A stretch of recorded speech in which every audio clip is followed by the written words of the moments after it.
everybody knows this will be recorded. And while we're going, I want to thank our sponsors.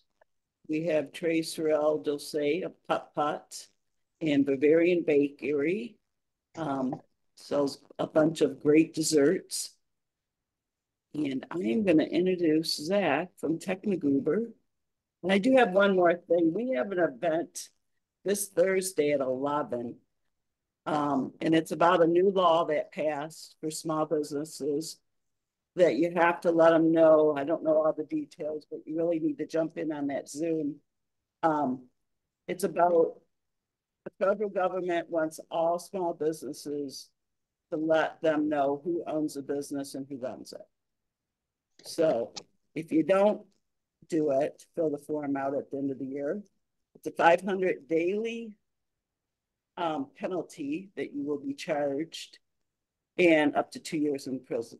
So you don't want to spend that $10,000. Just jump in on the Zoom and find all about it. It's Friday at 11. If you need any information, it's on our calendar and you can pre-register or. Okay, Zach, you there? Yep. Okay, I'm going to give you the crowd and you can start. All right. Good morning. Let's get this going. All right. So this will be a good kind of piggyback off of last month's event. So I think we kind of went over, I'd say, some of the kind of the basics of cybersecurity. Today I'm going to go a little bit further in to that realm and kind of talk about. We spend a lot of time in our department going over compliancy, what the government requires of small business, and just kind of like what the landscape looks like here in 2024. So, who are we? Of course, we got to start with that. So, Techno Goober is the main kind of the umbrella of the company. So, we are from Lewis, Delaware, and we've been here for we'll be going up on 12 years near the end of this year. And under that main umbrella, there's a web design and digital marketing company where we help small businesses get a web presence and kind of advertise themselves through, again, obviously websites, but also social media and SEO and all of that fun marketing stuff. I don't work in that department though. I'm kind of under this next umbrella that we dropped down to, which is Goober Support. We recently rebranded and kind of broke off from the parent name, if you will, just to make it more clear that we are helping small businesses with their IT and their digital infrastructure. The reason that got started is because turns out a lot of people that need help making their websites, they also need a little bit of help just having their computers run every day. And so, in the same vein of that, we also started Goober Guardian, which is now our cybersecurity focused offshoot of Goober Support. So we have a giant little ladder here with a lot of buckets in it, and a couple people filling multiple roles in those buckets. So speaking of that, in the audience is Steve. He's the IT solutions manager. He's also the chief technical officer for ourselves, but part of his job position is actually being that role for other small businesses as well. And he is also the head of Goober Support. And then there's me. I'm the cybersecurity DevOps engineer, the chief information security officer here at TechnoGoober, and then also virtually if I work with your business. I'm also the head of migrations. So when we have to move email platforms, I'm usually the one that takes all of that. And then also helping me with this little presentation here, we have Greg, the Goober reliable electronic guardian. Really, he's just there to look cute because I don't. And so he'll pop up from time to time on the rest of these slides here. Now that we have some introductions out of the way, cybersecurity becoming a large issue for small business. There is a giant blurb here, but I'm not going to read this whole thing off word for word, but basically, small businesses, they already have challenges when it comes to cybersecurity just because of the way that they're structured. A lot of them are budget constraints, time constraints, and training constraints. Um, and we're going to go over a lot more of those issues as we continue to go along here. I want to start real quick by just asking a somewhat random question here. How do we keep our coffee safe and secure? Hopefully, early in the morning here, everybody has some at least some sort of caffeine, whether it's coffee or tea or something along those lines. So try and think about like how we keep this fantastic liquid that keeps us awake every morning. How do we keep that safe? And obviously, you have paper cups and lids, all the little travel cups, especially if you go out to like a Wawa or something like that. That's probably what you're grabbing. We also have mugs because we can't just have our coffee pouring all over our desk. Obviously, the big one lately has been Stanley cups.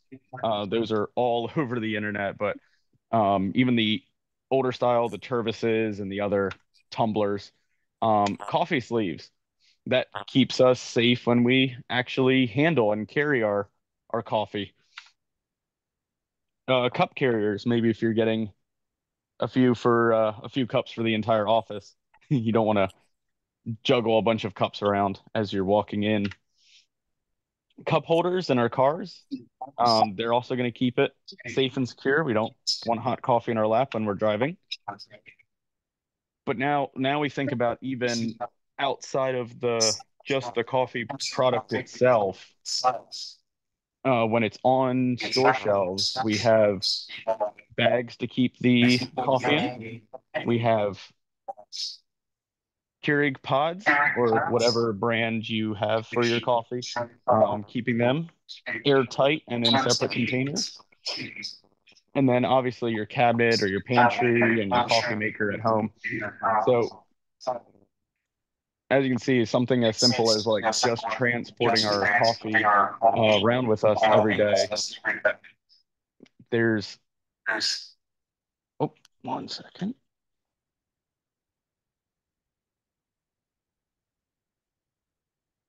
Oh, sorry about that. My headset started echoing on me. So even with just bringing our coffee to either work or home, wherever you might be, there's a lot of steps in that process and a lot to think about when it comes to security. And cybersecurity is going to be the exact same way. So kind of the big warning message here. Are you worried about your company's data? You should be. Obviously, that's what we're talking about this morning. So here's the whole list of cybersecurity concerns in 2024. I can go through a couple of these. I don't want to read them all off though, but obviously the bad people, they're going to always be the number one concern. If there weren't bad people out there, we wouldn't have to do any of this stuff. But outdated software, remote workers, I talked about working from home a second ago, that increases a lot of security risk. Everything moving to the cloud, um, companies moving to what we call in our industry the BYOD model, which just means bring your own device. So if you're using your personal computer for work, that introduces a lot of threats. But social media, as you get towards the bottom there, um, inside threats, unfortunately, a lot of incidents that we study, it starts from somebody within the company, maybe somebody that was just like recently let go, or they feel like they're being wronged at work, a lot of times they can actually be the start of some of these threats. So it's not even the other bad guys that you have to worry about. Sometimes you have to worry about your own, keeping your own house straight. So these are going to be some of the stats and figures. And I look at a lot of stats and a lot of reports. The numbers, from report to report, the numbers are always a little bit different, but they're usually within 10%. So take all these numbers with a little bit of a grain of salt. It just kind of depends on who they interview and survey for these numbers, but they're good figures to share nonetheless. So 95% of breaches or these cybersecurity incidents are caused by human error. That is something that we definitely bring up in our industry. Is it's a lot easier to hack the people than the computers themselves. Um, Normally we have like names for that. I'm actually going to get to that a little bit later. So we'll circle back around to that idea. 80% of breached organizations say customer personally identifiable information was compromised during the breach. So that means when the bad thing happened, the bad guys in this case were able to actually take information that could identify the business's customers. That's going to be addresses, social security numbers, cell phone numbers, age, date of birth, things like that. Things that are not normally just publicly available on the internet. And then the last one on this slide, 60% of small businesses that fall victim to a cyber attack go out of business within 6 months. Um, I've seen other reports where that number is as high as 70%. And we'll get into some of the reasons why that happens a little bit later on here. The top one there, the cost of lost business due to a security breach. This is going to be just one incident in this example here, 1.5 million. Now that number is adding up not only anything that was lost and the cost of possibly recovering that and getting an IT team to come in and fix everything up. It's also talking about downtime during the attack because you might lose your ability to do business in the meantime, but also government fines. And we're going to talk about that in the very next little statistic. 40% loss of revenue, lost business due to these security breaches. And usually from start to finish, average of 280 days. So what we're seeing a lot more now is when the bad guys are able to get in instead of tripping a bunch of alarms and, basically alerting everybody to the fact that they're there, they're going to just hang out and wait for a while and see what information that they can learn. So by the time you know that something has gone wrong or something is kind of messing up on your system, they could have already been in there for 3, 4, 5, 6 months. It just depends on how much value they see in what you're doing. So the next one here, and this is the big reason that we put such a focus on compliance.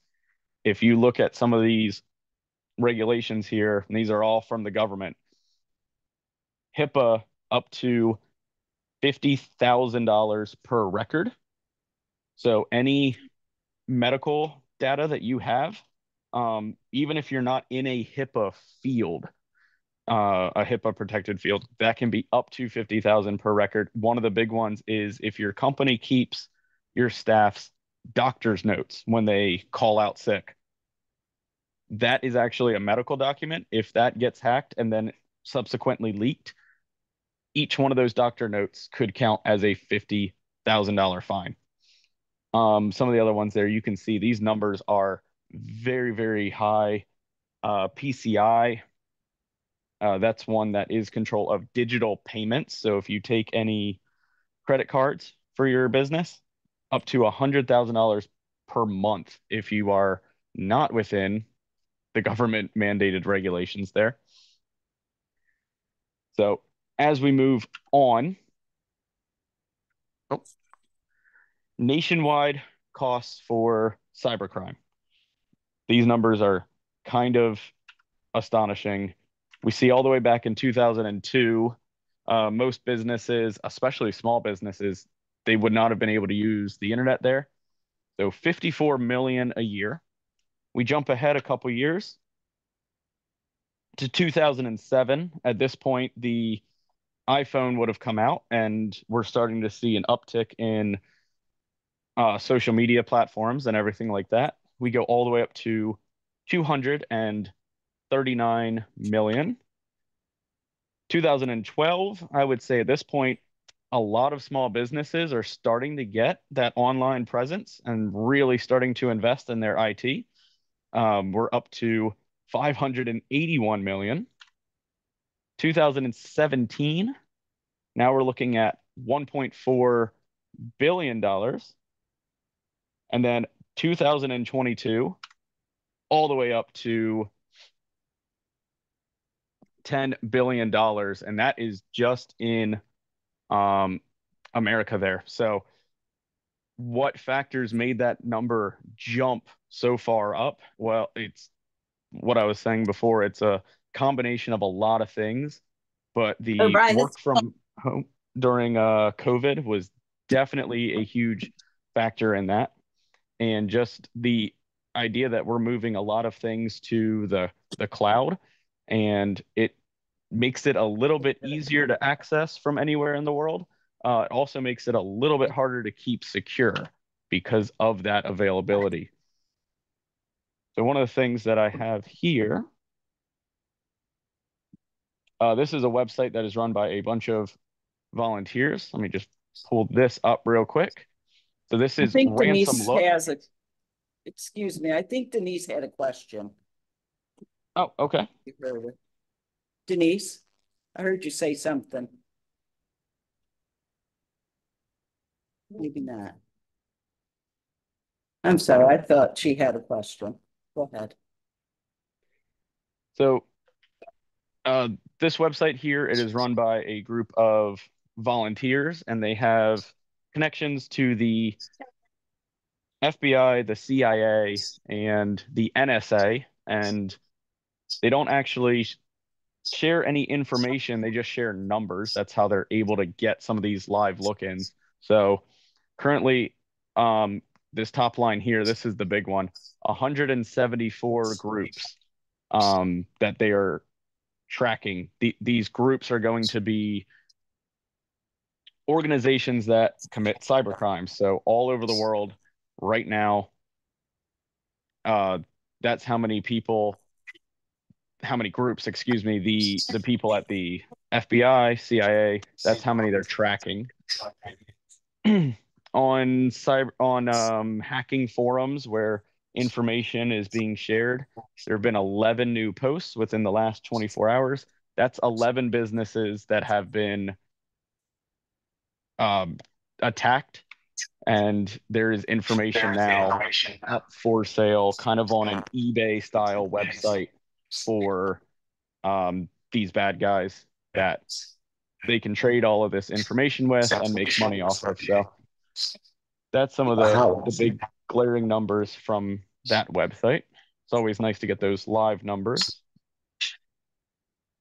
So kind of crazy but true, but overall, the cybercrime industry is responsible for more damages and cost than the illicit drug trade industry in the United States. We're looking at about 10 trillion annually for cybercrime versus only, a small measly 2.5 trillion for the illicit drug trade. To me, that's just pocket change. I don't know about you guys, but um, yeah, it's a huge industry, and that's one of the misconceptions that we would like to clear up overall is this isn't just a couple people committing a prank or something like that. This is a huge industry, and there are large, basically companies that go out and do these attacks, and we'll get into that a little bit later as well. Um, so these are going to be some of the biggest targets. These are going to be like industries that are primed for cybercrime. So just a couple of the big ones there. Banks, obviously, they deal with a lot of money and financial transactions. If you could hack a bank, you would be in a pretty good spot. So that one's a little bit obvious. Hospitals, though, I just talked about those HIPAA regulations and how strict those are. The bad guys know about that as well. So they know that if they steal that information, they can hold it for a higher ransom because the company is going to have to pay out a lot of money either way. So it automatically kind of raises the value of that data. The next one, schools, for actually a lot of the same reasoning. Schools usually keep medical documents on their students. They also have addresses, social security numbers, financial information for the parents, um, tons and tons of information that schools have on their kids. And that's actually led to schools actually being the number one target so far this year. There's been at least a dozen school systems that I have seen get attacked just this year alone. Utility companies, so any electric companies, sewage, water, natural gas, anything like that. That's going to be more for when other nations try to attack countries. We're seeing a lot of that back and forth in the Russia and Ukraine uh, war that's going on right now. They are constantly hacking into each other and shutting off utilities. Governments don't really like when their people don't have access to the things they need, right? So that can be very debilitating if one of those systems are to go down. And the last one, construction. And that one's a little bit more strange because you have the previous example that I just mentioned, but also getting to a construction company can give you a lot of blueprints and layouts to other businesses as well, which can give you more information if you were a bad guy and you were going to be planning an attack. You can disrupt a lot of things and gain a lot of insight from getting into a construction company that is near your actual target. And that's going to be one of the things we talk about, I'm pretty sure, right on the next slide. So some of the others that are really high up there, government, obviously that causes a lot of disruption. Retail, again, for the financial transactions that are involved there. Transport, once again, kind of attacking the infrastructure. And then finally, the last two, media and IT or computer support. And those two are usually targeted because of their connections to other businesses. It gives the bad person there a really large platform to carry out further attacks. So it's one of the reasons that we feel so strongly about this is because we have to make sure our own ducks are in a row, because otherwise we are also a huge target. Why do all these industries being affected affect your small business? Well, one, obviously, like if you're in one of those industries, you're you already have the target on your back, so to speak, there. But they could also be a direct partner or a trusted contact for someone in that industry. So if your small business deals with some of these industries, if they're either a supplier or a purchaser of your product, it is just kind of a side effect of being one of the little guys is usually you have multiple suppliers and multiple contacts. Getting an identity for somebody on your staff could actually be a way for the hackers to get in and get the big target that they're actually after. So all they would need for that is just an email. So if they're able to get into your work email, for instance, and send those emails out as somebody that's already trusted in the company, they bypass a lot of security systems just that way. They can also go ahead and turn that around and scam your customers, whether those are other industries that are purchasing from you or if they're like the direct, home based consumer as well. So we see that all the time that a small business gets hacked and the only thing the person does is just send out a bunch of invoices pretending to be that company and they set up a bank account and just hope that people start paying them. Your operations, though, they could also be affected because of an attack. So possibly not even an attack that you are directly affected in, but if a business that you are constantly working with goes down because of a cyber attack, it's going to be harder to do business, whether that's getting supplies in or just getting communications done. They could see some downtime that also affects your business. And a lot of the industries in that list, they have a lot of technical resources, but they usually lack budget. So again, schools, you're going to see a multitude of computers around schools. They might not necessarily be getting the money that they need to lock all those down and put proper cybersecurity in place. And then that becomes a huge issue because they have all of that information that is becoming increasingly valuable. Small businesses also have a much higher risk of falling for social engineering. That is a type of attack that I referenced earlier, where you, instead of hacking the computer, you hack the person. So basically, it's just a more business-based scam for, kind of put it down to layman's terms there. And we'll go over that again in just a few minutes. So where are these attacks coming from? Again, this is one of the misconceptions that I would like to clear up. Um, so if you just Google hacker, you see a lot of images that look just like this.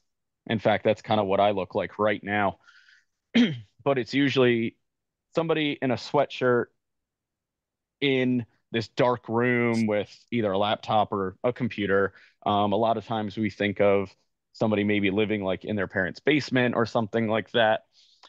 That does exist. That's not, completely wrong here, but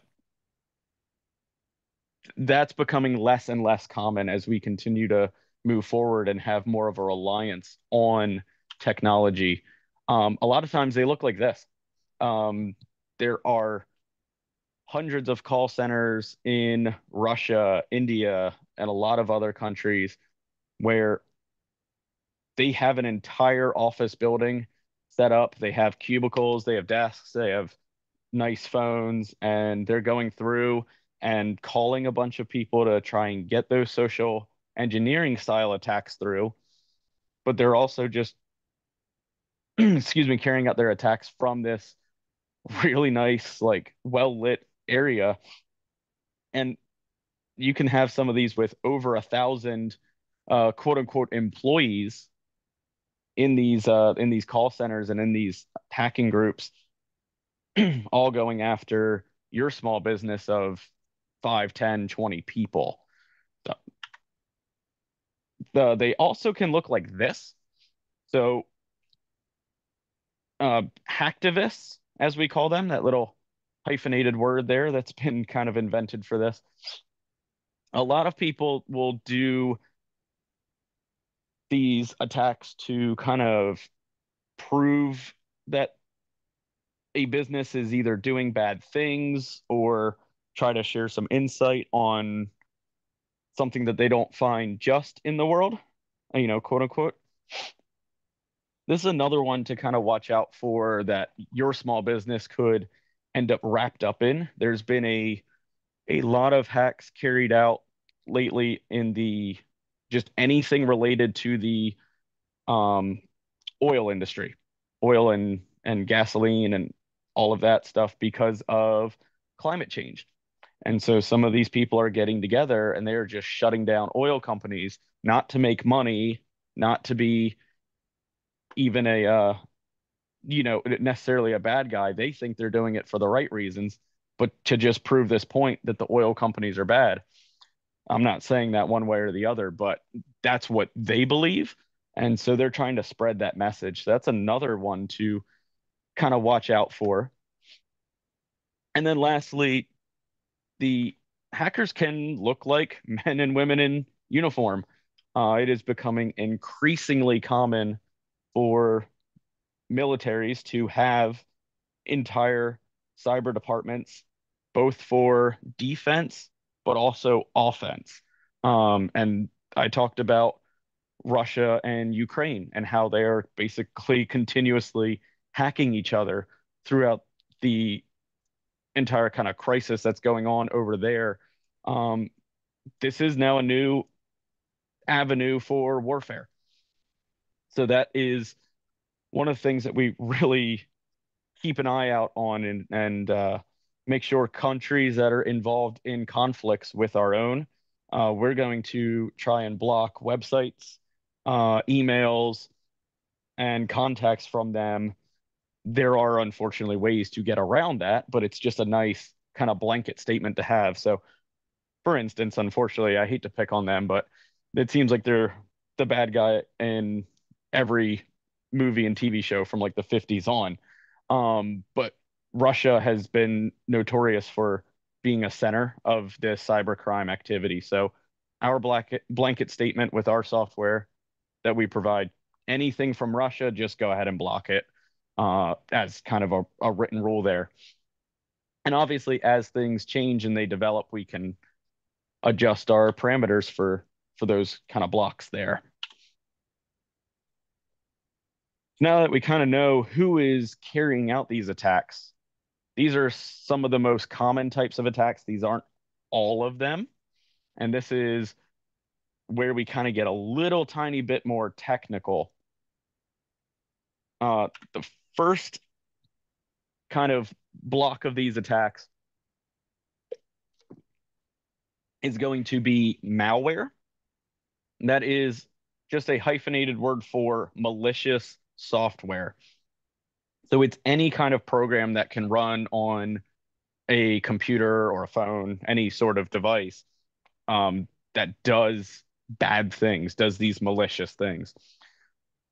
In common speak, and as people that are not always, in the computer industry, they most commonly get called viruses, but viruses aren't the only one in this category. So in the industry, we've kind of switched to using malware as the term because there's a lot under this one category.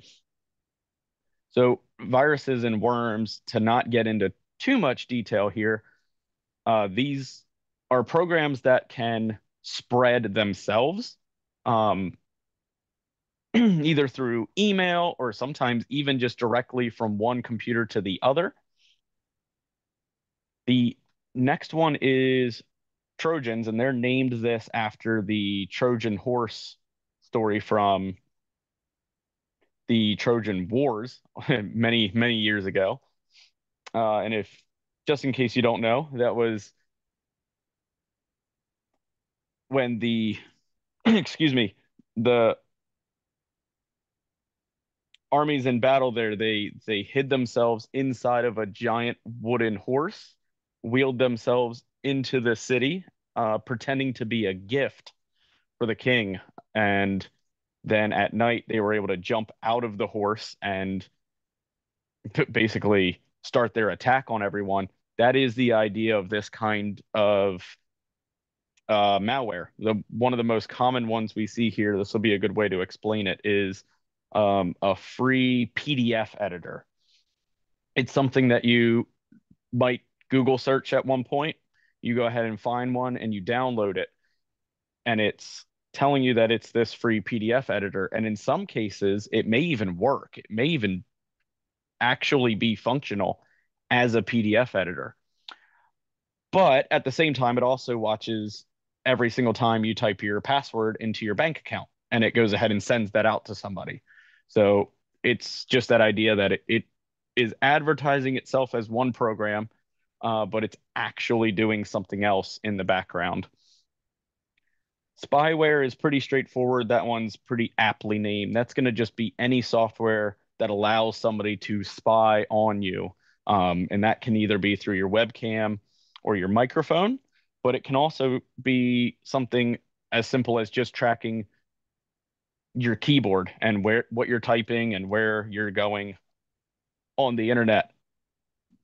Ransomware is the big, bad, scary one. This is where a lot of those costs and a lot of those data breaches are going to come from. So the idea here is if you've ever seen A Christmas Story, which is going to sound like a weird aside from a very serious topic here, but the kid, I forget his name right now, but the kid is listening to the Ovaltine radio show, and he's got the like secret decoder wheel that he's gotten from drinking his Ovaltine. That's actually very similar to how ransomware works. So the program takes all of your files, all of your documents. Usually, the first thing it does is it ships it back out to the bad guy so that they have a copy of it as well. And then it goes through and it takes every single one of those files and it runs it through that decoder wheel. And without that decoder wheel, you can no longer read any of that information. But this isn't just a simple switch letters around style decoder wheel where, A could only be one of 26 letters in the alphabet. I guess technically 25 because it wouldn't be A again. This is thousands of digital characters. In some cases, it can take up to 10 million years to try and decode this. So if you were losing all of your data and all of your information for 10 million years, or instead paying the bad guys a couple $100,000, possibly up to a couple $1 million to just have this information back, you're probably going to pick the payment option. That's the idea there. Um, Command and control is the next one on there. This is the idea that once this piece of malware is on your computer, the bad guys have complete control over it. Usually, that's not actually the primary problem or the primary attack. Usually, what they're able to do then is take your computer that is now under their control, and they can use that to carry out an attack on a different company. Um, those are called these groups of computers that are under one group's control are called botnets. And it's one of the reasons that websites can go down is they'll literally just take hundreds of thousands of computers that they have control on, and they'll all go to the same website at the same time and basically take it down that way. That's a pretty common one in those hacktivist groups that I referenced earlier, that are trying to spread some sort of political message. They'll just go ahead and take down websites and just make it very annoying for the company to do business. And then finally, the last one in just this category is rootkits.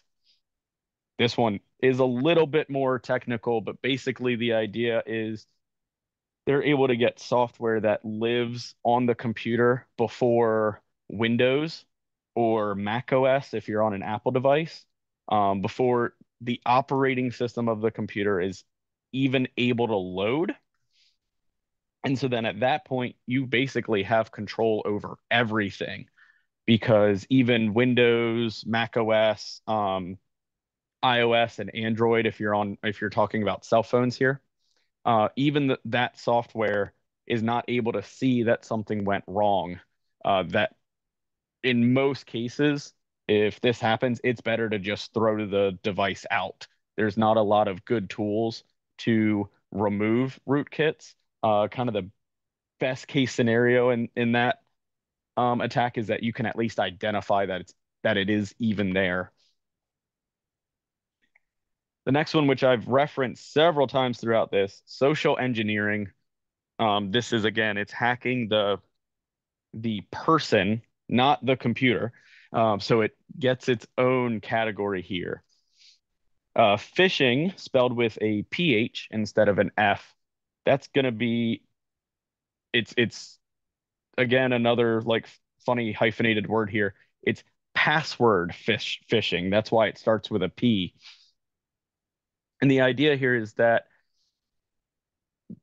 if you already have somebody's password, you can just log right into their account. There's no reason to even carry out a hack. You don't even have to like know how to use a computer if you just have their password, right?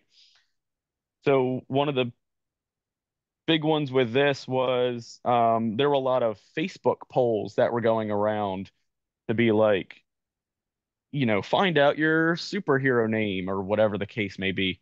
Find out what Harry Potter character you are.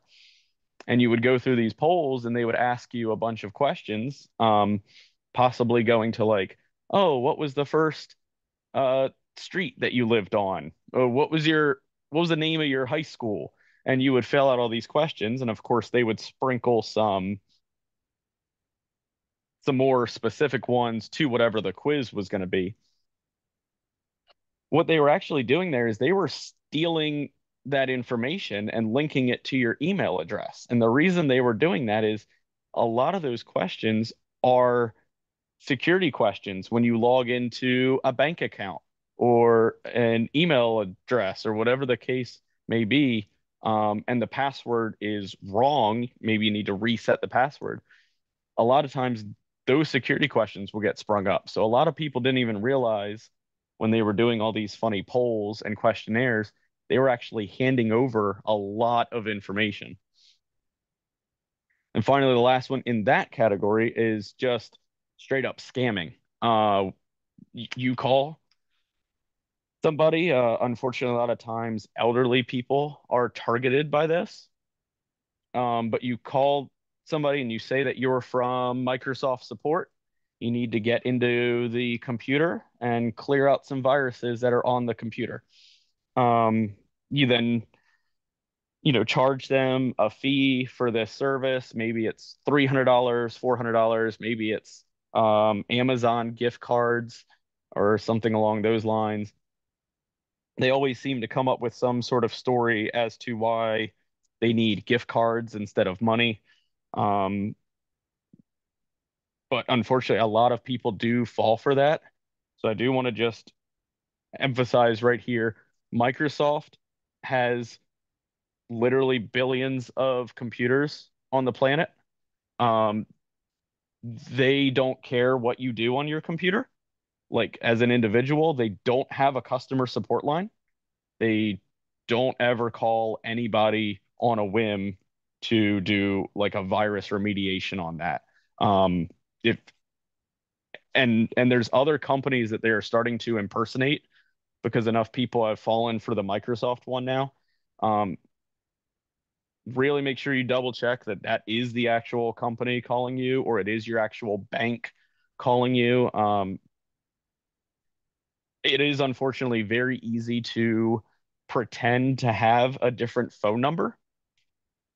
So it might even come up with the right caller ID and the right phone number for your bank. But if you're ever in any question about that, go ahead and look up the number on your own and possibly even try to grab like a billing department number or something a little bit more specific than the advertised number and go ahead and just double check and verify for yourself if you ever have any sort of that inkling that it could be fishy at all.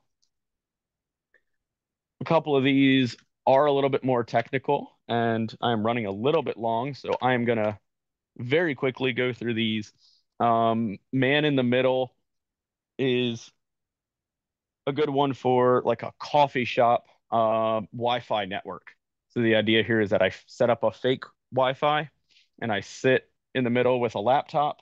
And when you come in and go to connect to it, you're actually connecting to my laptop, which is then connecting you to the internet. So because I'm in the middle of that communication, um, I'm able to pick up on everything. It'd be the same way if I sat in the middle of two people talking in a public area. Uh, Supply chain attacks have become increasingly common too. This was a big one with a um, business phone provider last year. Somebody was able to hack the company that provides these phones, and they were actually able to spread viruses from the phones themselves by releasing a fake official update. And it didn't raise any alarms or set off any bells and whistles because it was coming from the legitimate company. Uh, and then the last one on that list is 0 day. If you read any news on hacking or updates or just, computers in general, you might see this term thrown out from time to time.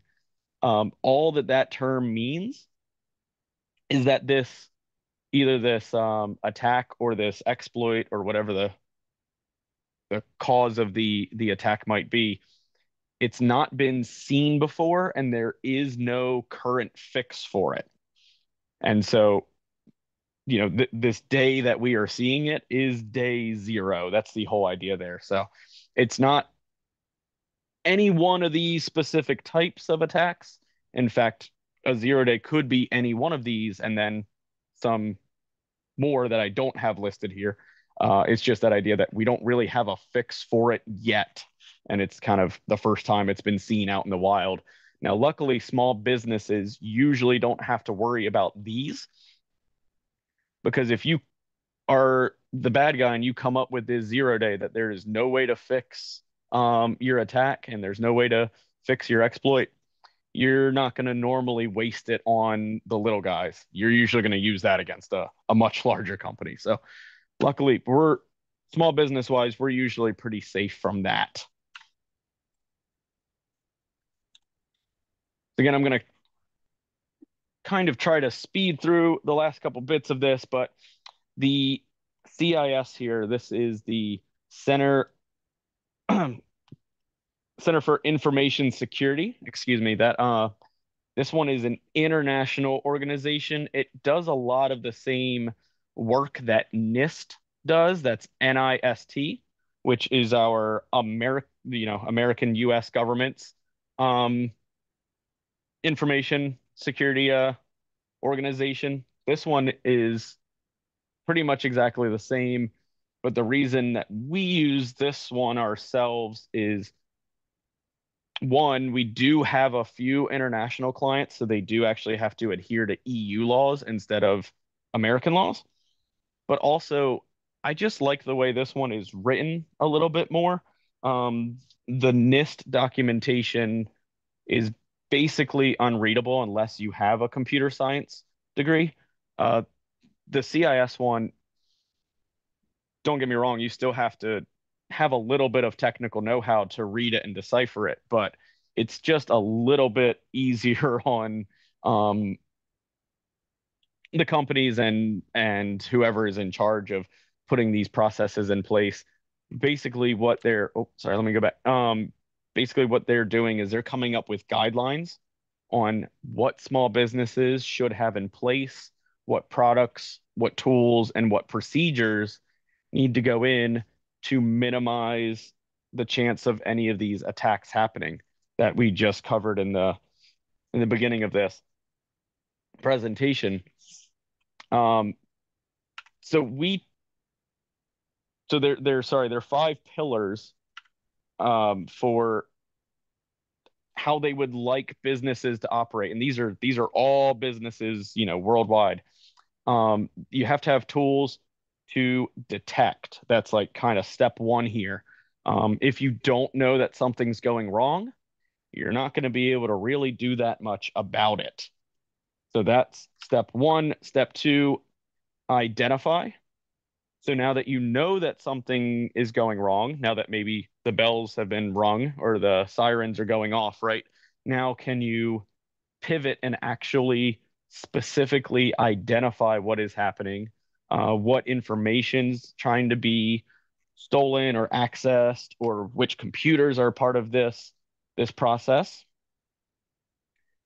Respond is the next part. So now that you kind of know what's being affected, can you go ahead and turn around, stop the attack, which leads right to the next one, which is recover. Hopefully, you are able to stop it, right? How do we get either the information or the infrastructure back, get it back up and running, get your business um, back up on its feet so that you lose as little money and time and even just reputation as possible, which brings us back to the end. Now we need to protect that system so that it doesn't happen again. And then once we kind of bolster down that system, whichever one was affected, we need to immediately flip it back to being able to detect something going wrong again. So it's a circle that's constantly in motion. And hopefully the goal for everyone is to only stay in the top left area of the circle here where we're just protecting and detecting and we never actually see anything because nothing goes wrong. Of course, that's just kind of a dream scenario here. So we took this giant 80-page document that the CIS puts out and all of these kind of like technical terms. Um, and we tried to simplify it down a little bit so that we could talk to business owners, whether they were small business, medium business, whether they've never touched a computer in their life or they're fully embedded on digital systems. And we tried to come up with these levels here.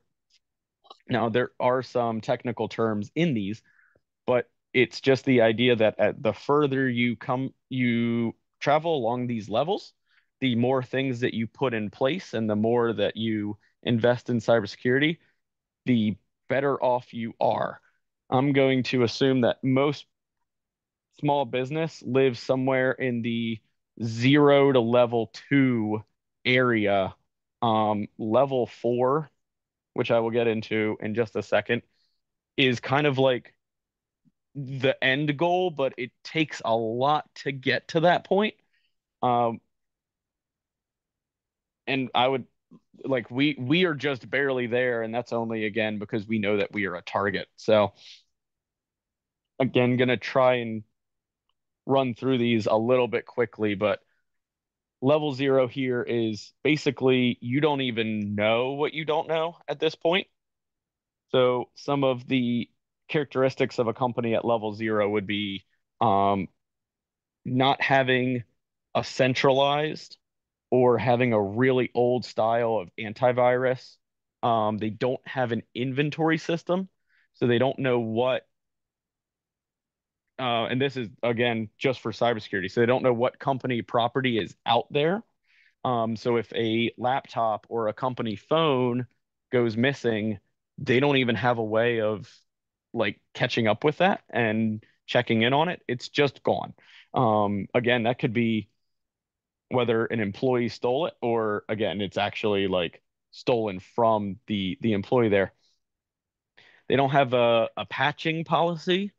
So I know it's annoying to get all of these updates. It seems like Apple nowadays is just as bad as Windows on having updates. The reason for that is because they're fixing some of these security vulnerabilities, and they're actually making the systems more secure. So once you start to get 1 to 2, 3, 4 months behind on those updates, you have a computer that's very easy to be attacked. Companies at level 0, they also have no backups. They have no incident response plan. They have no disaster recovery. So basically, if something goes wrong, they don't have anything in place, any plan, any knowledge, or any way of actually restoring that company and getting it up, back up and running after something happens. They also usually have no type of device policy whatsoever. Employees can bring their phones in and join the same secure network that all of the company data is on, and that's not a problem at all. They can use their own personal computers if they want, and again, access company files from that and take that same computer home and give it to their kid who plays a game online and accidentally downloads a virus that way. It happens all the time. that Excuse me, that a computer goes home and picks up a virus or something that way, and then once it's brought back into work, it ends up actually being the center of the breach there. So level one here, we have this described with the Star Wars quote, "You've taken your first steps into a much larger world." This is like the bare minimum that we would like to see everybody following. So inventory, so what computers, cell phones, no matter, whatever, uh, excuse me, device it is, what it is, who it's assigned to, and where it is.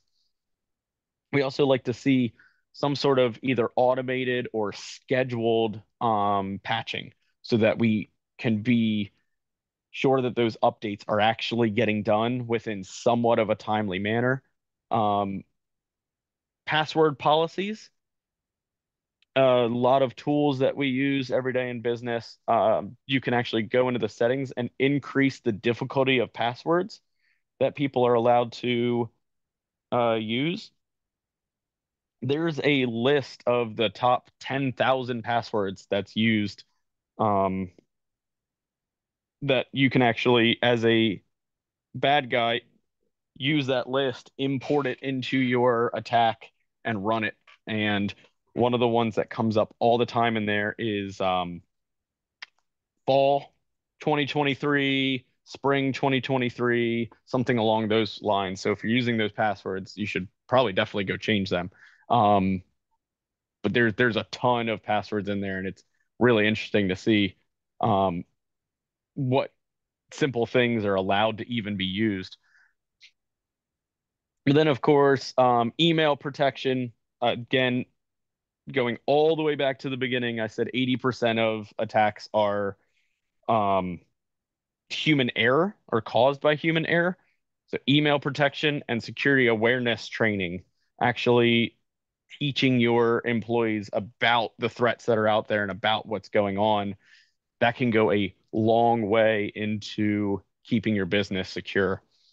As we go up from there, it just adds a lot more tools, a lot more insight, and a lot more um, knobs for an IT team to be able to keep an eye and keep a pulse check on everything, which leads us all the way to the last level, which is penetration testing, which is basically a simulated hack.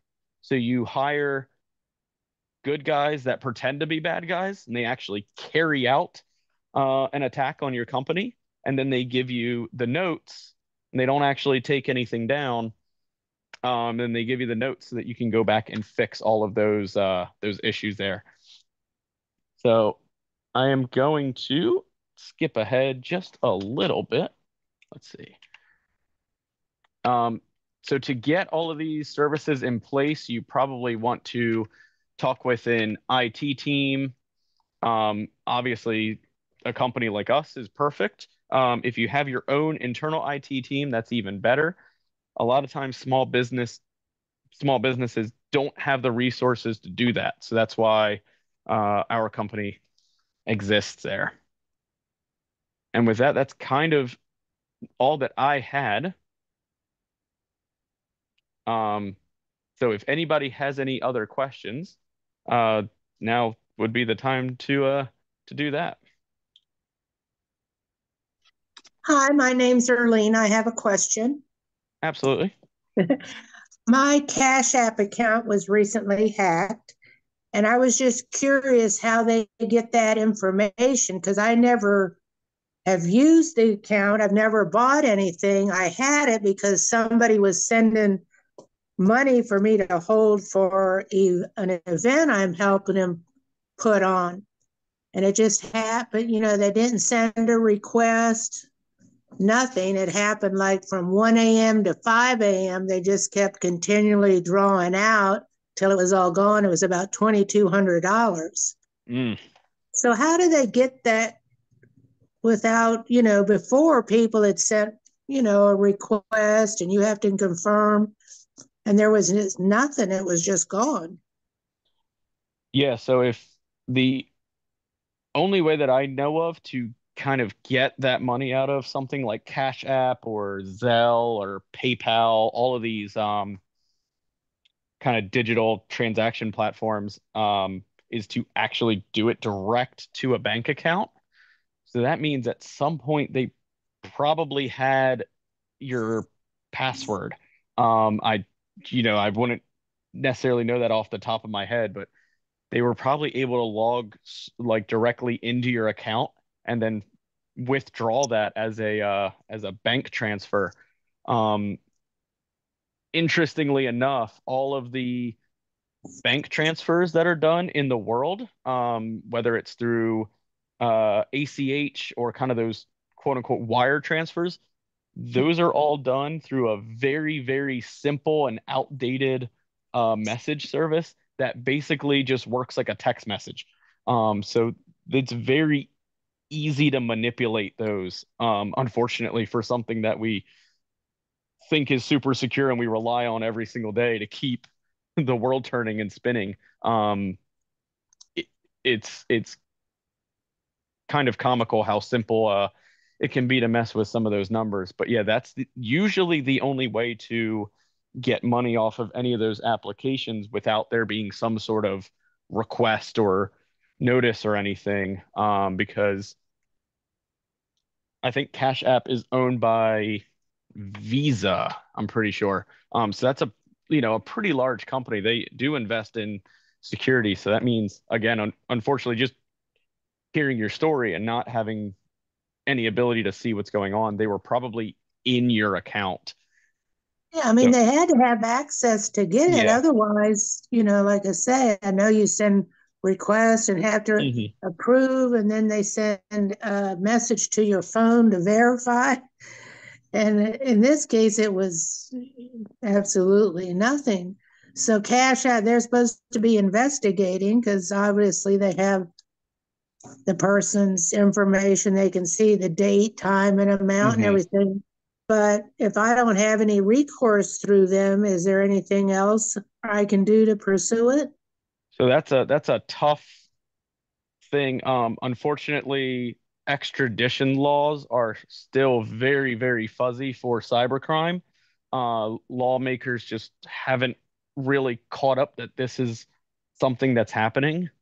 So if it was overseas, there is basically nothing that you can do, because that would have to be under FBI jurisdiction, and they won't pursue cybercrime less than $100,000. They just don't have the bandwidth for that. Somewhat understandable, but also, super frustrating when you end up in that situation.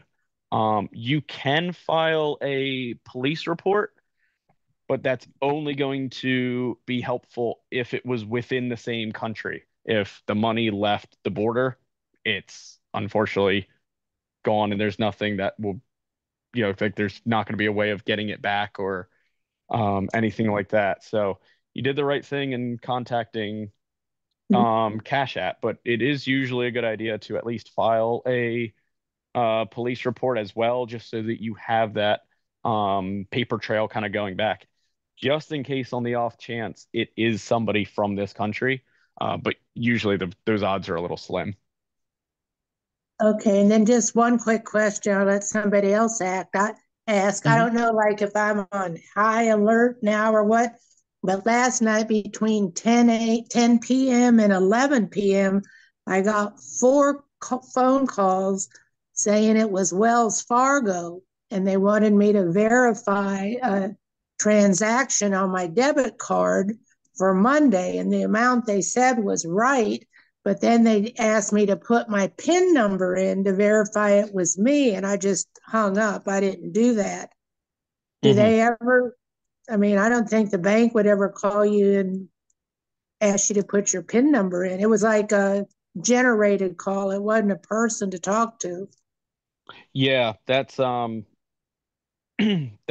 what I was saying earlier. It's very easy to trick phone systems into thinking that you're calling from a different number. So it's very easy to place calls to make it look like you're Wells Fargo. That's pretty suspicious. I think you were definitely right to not trust that.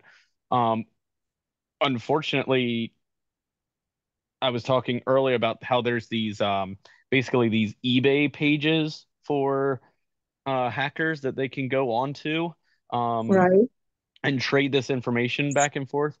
So once you kind of, fall victim to a cybercrime, whether it's at business level or even at personal level here, it's very likely that you're going to continue to be harassed because somebody most likely put your information up on um, one of those websites, and it's Okay. probably just getting traded back and forth. So it can take a couple of weeks to months to even have some of that kind of activity cool off.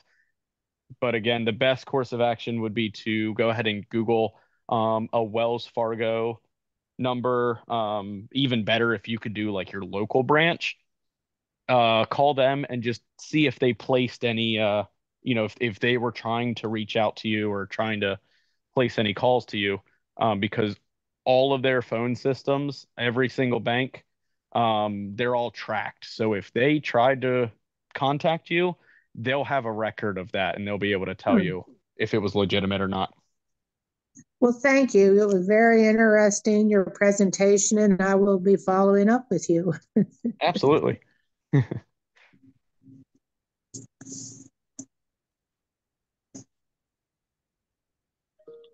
right. Zach, I got one Does question. anyone else have questions? I have yes, please. I have one real quick question. So, my practice is a certified, or I mean, a fractional CFO. I have a lot of clients that have, let's say, between, say, 10 or 15 employees. A couple of my clients have run into issues with where they have multiple pieces of software that they're using, which all requires that their employees have multiple passwords. So the question I have is, how effective are these password manager programs in order for like the owner to be the administrator and to monitor and collect, if you will, change, disable employees' passwords? So these password management solutions, we use one internally that we've been on for years, but then we also resell one that we've been able to use and work with. So the one that we use is 1Password, and I really, really like using that one. They just don't have good resell protocols in place. But then the other one that we are able to resell, that one is called Keeper. And it's almost identical. We instantly fell in love with it. We just don't use it ourselves. These are fantastic tools if they are used correctly. Not only can they store all of the passwords, they can share passwords that a group of people all needs to access. So let's just say, for instance, you have a business with like a Facebook page and you have like multiple people. You have an events person that needs to go in there and make calendar changes, and the owner wants access to it, and you have another person that does photos. You could use the same password for all of those people and share them through the password manager. And if that password ever needed to be updated, it would update everybody's account in real time. Because of the repercussions of one of these password managers getting hacked, there's a lot of safety checks in place. And for instance, I know with 1Password on our computers by default, I have to put in my kind of overarching master password every 30 minutes, just so that nobody can steal my computer and immediately have access to all of those. So as long as all those safety features are in place, they can be a very effective tool, fantastic for collaboration, communication, and again, keeping those passwords up to date. Thank you. So the client that I have was looking at NordPass. I don't know if you're familiar with that. Yes, that one is also fantastic. We actually demoed that one. Keeper just gave us a little bit more control as an IT company. But if you're purchasing it yourself and you're trying to implement it on your own, NordPass is pretty straightforward and easy to use. And that's a really good option. Okay. And the other question I had, more of a comment, I guess I had, being sort of in that fractional financial world for my clients, I get involved in a lot of corporate insurance. And I know there's cyber policies or riders. And for one thing that I've discovered is that a lot of the smaller businessmen, when they buy this, they think they're safe. You know, they buy $1 million policy. And in that is a questionnaire, you know, do you do backups? Do you, you know, a whole set of things that you and your practices. And what I found is that owners will go through and say, yes, yes, yes, we do all these things. You know, we do them every week or every day. And then if they are hacked and they need to execute on that policy to recover, let's say, a ransomware, those insurance companies will go back and sort of audit you to make sure that when this hack occurred, you actually were doing the things that you said you were going to do or were doing when you filled out the application. And there's been situations where people have been paid by these insurance companies to reimburse them, and then the insurance companies have actually clawed back the payment after they did their audit. So you know, that was just something that I've experienced that people be aware of, that it's not a one-time fill out the application and I'm covered thing. Yeah, I know there was a hospital a couple years ago where they suffered a ransomware event. The again, like you said, the cyber insurance covered them up to, I think the total damage done was $10 million. And they went through the whole process, and the insurance company did their follow-up audit, and they had said that they used two-factor authentication.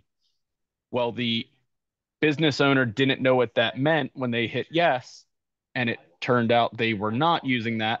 So then the insurance company countersued for $15 million, and now the hospital is out of business.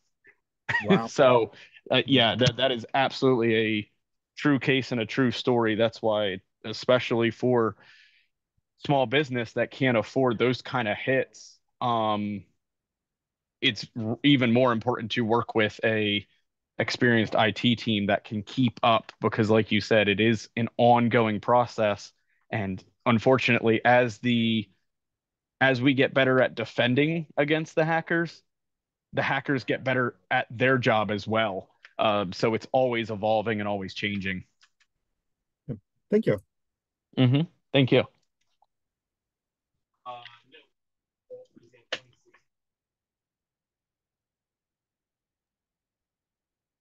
Anybody have questions? We could probably do a roundhouse people that are left that would like to introduce themselves.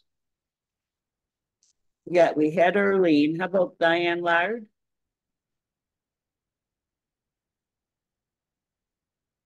Who?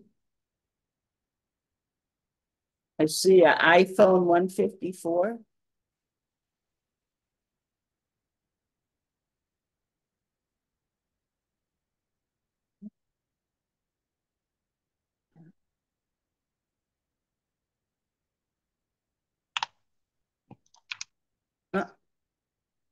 Well, I All want right. to Zach.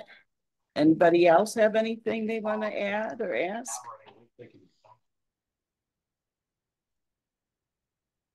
No. Hey, Great. Cindy, it's Well, Denise. okay. Do you have any questions, Denise, or? I just wanted to say this was excellent information. I, as you know, work for the state, and obviously we have our IT department, but this is kind of information you just can't hear enough. You know, it really keeps you on your toes. Yeah, So I appreciate I it. was Thank amazed. you. You're welcome. Yeah, And it's I don't know if unfortunate that. you, go ahead, Zach.